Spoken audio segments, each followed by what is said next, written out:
The sky above Earth was an uninterrupted blue, the kind that made people believe peace could last forever. Across cities, towns, and distant settlements, humanity gathered to witness what was promised as a historic moment, the official signing of the Galactic Unity Accord.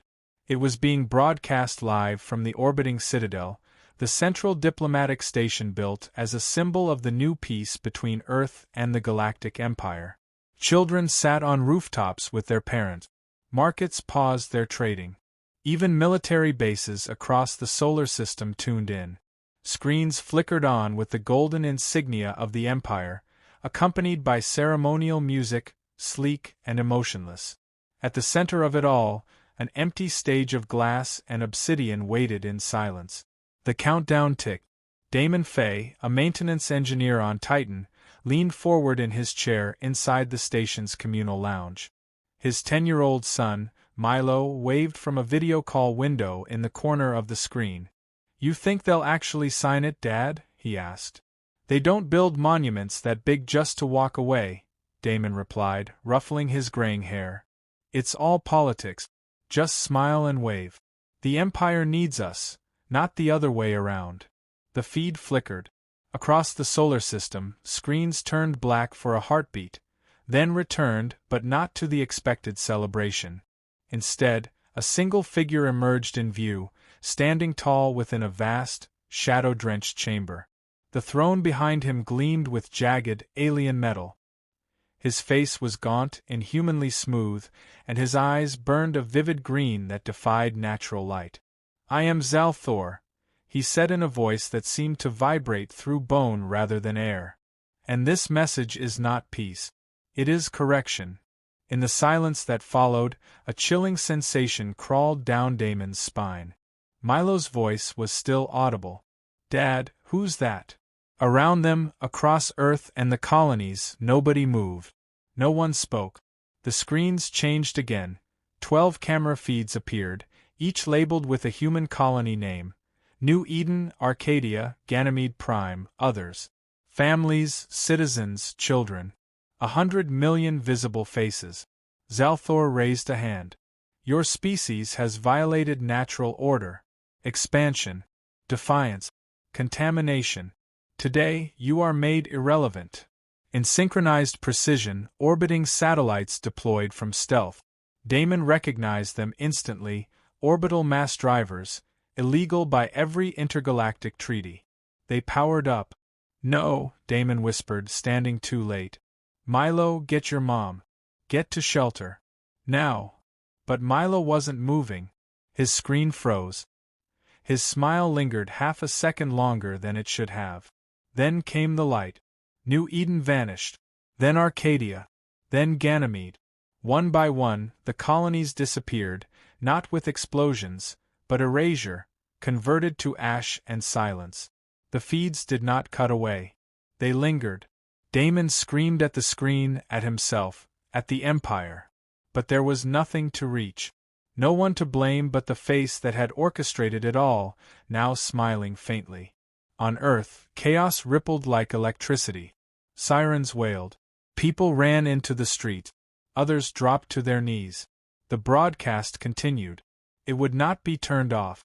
In a command bunker beneath the moon's surface, General Tessa Makov stood frozen. She'd seen combat, betrayal, and war. But not this. Not genocide on live feed. Not without warning. Her aide was trembling. "General, should we retaliate?" Makov's voice was ice. "Not yet." She walked to the central console and stared at the death tally growing in real time. Billion after billion. She clenched her fists, closed her eyes, and gave a single order. "Transmit to all sovereign forces. Earth is at war." Across the surviving colonies, a single message lit up. All diplomatic ties with the Galactic Empire are severed. Prepare for global mobilization. This is not a drill. Damon sat alone in the Titan lounge, the lights flickering as comms overloaded. He didn't speak. Didn't move. Milo was gone. So was the world Damon knew. Peace was a story told to children. Now, the only thing left was fire. The sky above Mars was never blue, but it burned red with the fury of morning. 2 weeks had passed since the slaughter. Earth's skies were still littered with the drifting debris of lost colonies. Billions dead. Entire planets vaporized. There were no funerals, no gravestones. Just silence and smoldering rage. Damon Fay walked across the steel corridors of Citadel Ashen, an old mining station refitted into a resistance command post. His face was harder now, hollowed out by sleepless nights and memories that would never grow distant. He didn't speak unless spoken to, and even then, he preferred not to waste words. The Damon who laughed with his son over breakfast on Titan no longer existed. What remained was a man sharpened into a weapon. "Fay!" called a voice behind him. He turned. General Tessa Makov stood in full armor, gray hair tied back, her expression carved from the same stone as the Martian cliff. She handed him a datapad. "You're cleared for Operation Iron Requiem. Infiltration. High risk. Zero return protocol." Damon glanced at the screen. Coordinates. A ship manifest. A one-way ticket into the heart of the enemy's communication grid, the relay nexus. "I'll do it," he said simply. She nodded. "You don't have to prove anything. You've already lost more than most." "I'm not proving," he said. "I'm ending something." Elsewhere, the Resistance fleet was coming alive. Thousands of engineers worked round the clock, reactivating old warships mothballed since the Earth-Mars rebellion. From the bones of past conflicts, a new armada rose, one not built for defense, but vengeance. They called it the Terran Wrath. It was unlike any fleet humanity had ever fielded.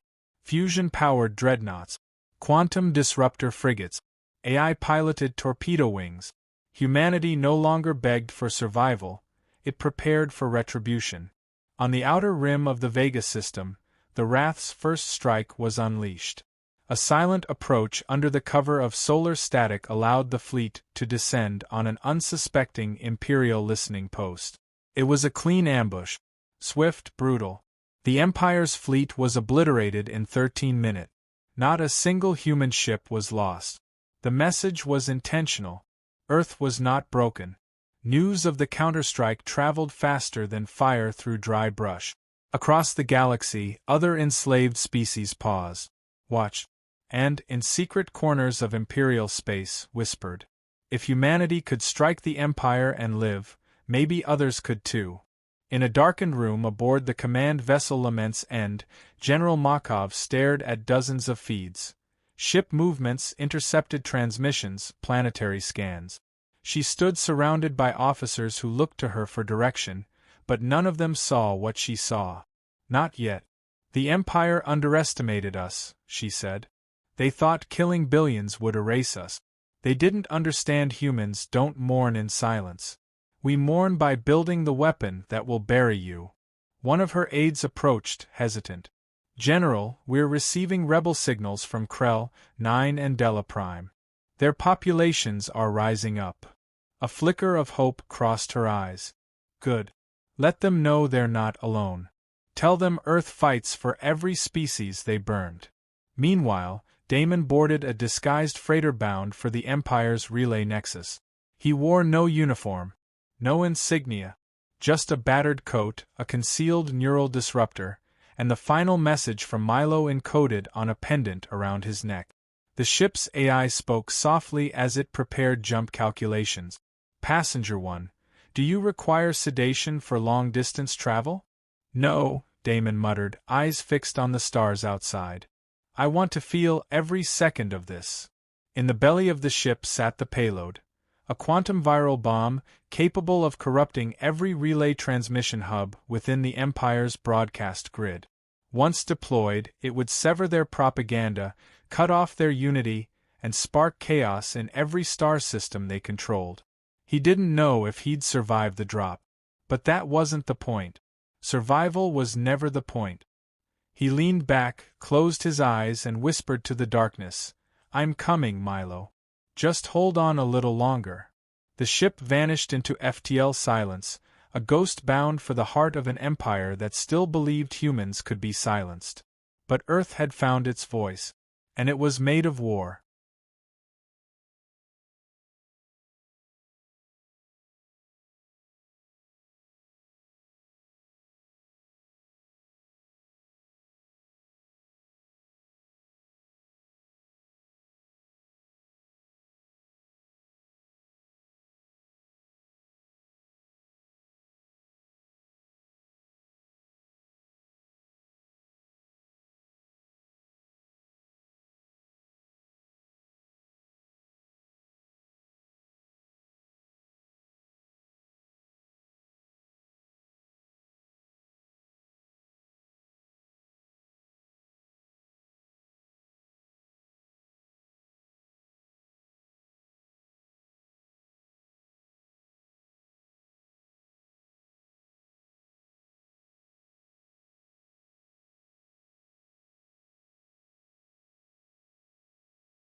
The relay tower loomed before him, its spires piercing the violet clouds of Goran Prime like spears aimed at the heavens.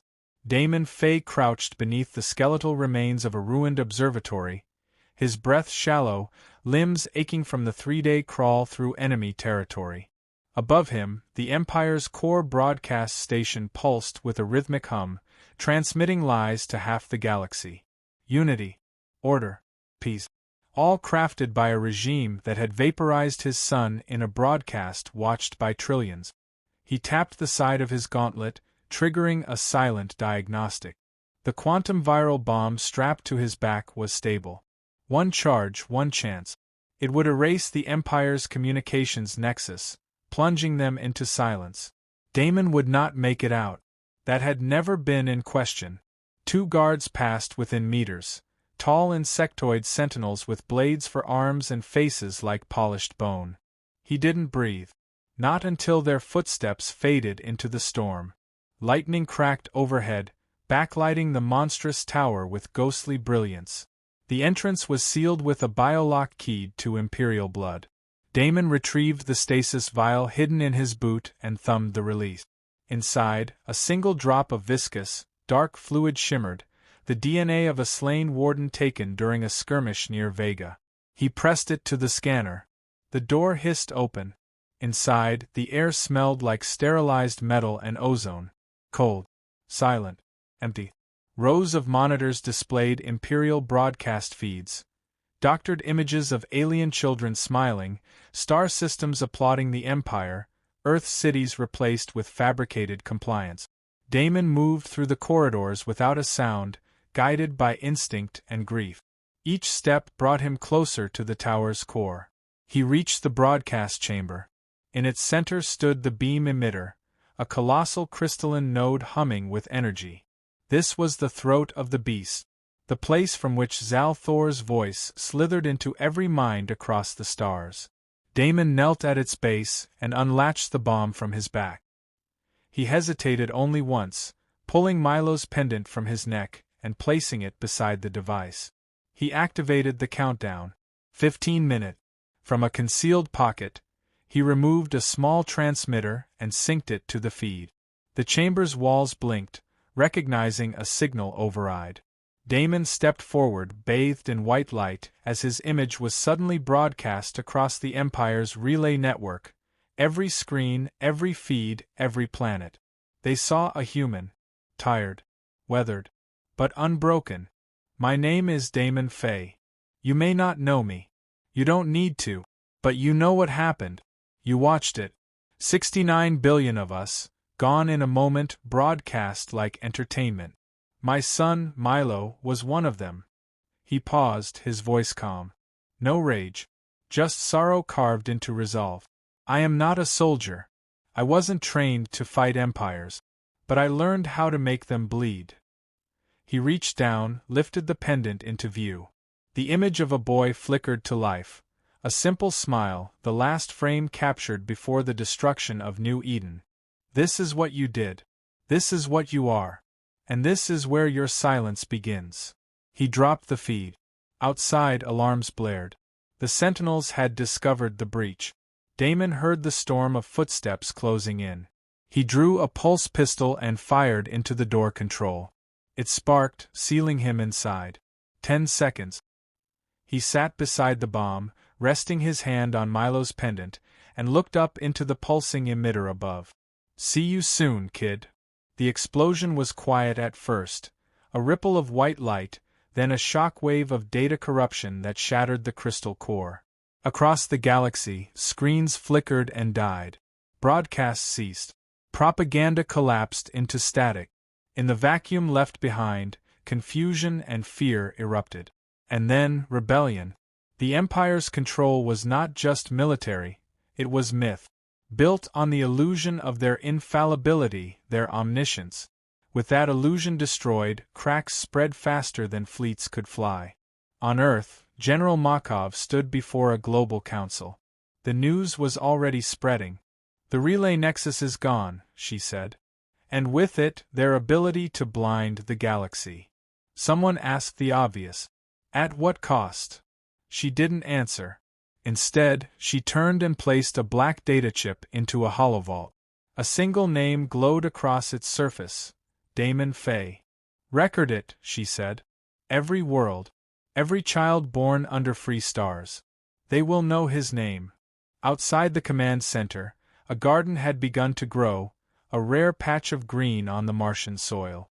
In its center stood a small obsidian stone with no inscription.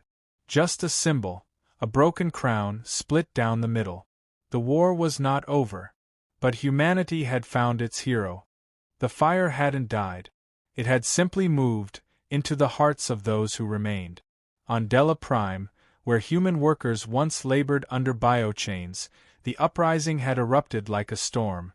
Freed from the Empire's signal, the illusion of invincibility shattered, the people rose not with hope, but with purpose. They had seen Damon Fay's final broadcast. The boy's face. The man's voice. Not a speech of vengeance, but a reckoning. That message, uncensored and raw, was copied to 1,000 drives, etched into the walls of prison camps, whispered in minds beneath poisoned skies. He had not just severed the Empire's voice. He had given humanity one. In the corridors of Earth's Strategic Council, General Tessa Makov stood over a glowing tactical map. A third of Imperial space was now contested. Rebellions had ignited on 17 systems. Unaligned species were stepping forward, quietly at first, then louder. The Kaldis, the Vrun, the once subjugated Tali, all emerging from centuries of forced silence. The Empire had not prepared for this kind of war. They expected bullets, not symbols. But Damon had become one, and symbols outlived bombs. Tessa, her aide said, approaching with urgency, "We've confirmed the intel. Zalthor is not dead. He's regrouping in the Ark's nebula." She didn't flinch. Let him. He's no longer a god. He's a cornered animal. And the galaxy knows what we do to cornered things. A new fleet was assembling. This one carried a different name, etched in fire across every hull, the Fey Line. Not vengeance. Continuance. A promise that this war would not fade into another cycle of silence. They would strike at the Arks, not to assassinate a tyrant, but to finish the story he began with fire. In orbit around Saturn, aboard the warship Valor's Echo, Captain Aaron Tal reviewed his orders. He was young, untested in real combat, but he had watched his mother's hospital collapse during the broadcast. He still dreamed of sirens and smoke. He still heard the silence afterward, the kind that only comes when everyone you love is gone. Now, he commanded a cruiser in the heart of humanity's newest offensive. He touched the command console. Open fleet channel. Dozens of faces appeared, pilots, engineers, soldiers. Different accents, different backgrounds, but all human. "We're the children of a broken empire," he said. "We grew up thinking peace was the reward for obedience. We were wrong. Peace is the reward for resistance. And this fleet isn't flying to kill a tyrant. It's flying to end a legacy." His words weren't poetry, but they were remembered. As the Fey Line surged toward Arks, the Empire responded. What ships remained of its once glorious navy formed a desperate wall around the nebula. Zalthor, cloaked in a citadel of black stone, sent a single transmission. "You think you've won. You think fire can destroy order." No one replied. Humanity had learned that words don't defeat tyrants. Only consequences do. The battle was not elegant. There was no single dramatic explosion, no villainous scream heard across the stars. The Empire broke like stone under relentless waves, slowly, then all at once. Their ships, once symbols of fear, were reduced to smoldering debris across half a system. The command citadel fell without ceremony, its core breached from within by Tali insurgents who had once been slaves forced to chant Zalthor's name. And when it ended completely. No surrender. No treaty. Just absence. In the aftermath, Earth did not crown victors. No medals. No monuments to generals. Instead, a single obelisk was raised on the surface of New Eden's scorched remains. It bore no name, only a message inscribed in every language of the liberated systems. He spoke for the dead. We answered. Back on Earth, in a quiet room beneath the Martian garden, Makov stood before the holovault one final time. She added the last entry to the Fey archive, a record not of a soldier, but of a father, a worker, a man who had no army, only loss. And in that loss, he'd forged a rebellion. As the system powered down, she whispered to the dark. He didn't live to see it. But it was always his. Outside, the first seedlings of a new interstellar charter were being signed, not by empires but by peoples. Not dictated by the threat of annihilation, but built on memory, resistance, and choice. The stars were still cold. But they no longer belonged to tyrants.